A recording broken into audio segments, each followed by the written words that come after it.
This is the best massage ball ever, and I'm going to show Maggie and you how to roll the glute muscles. Straighten that right leg out, left one up for the right glute. Maggie's going to do up and down kind of motions, and she's searching for tight muscles, tight and achy muscles. She can also do side-to-side motions to just search. That's very good.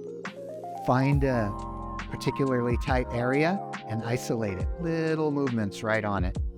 This is how we get those muscles to calm down and help make that lower back pain go away. Now we're going to get the hamstring.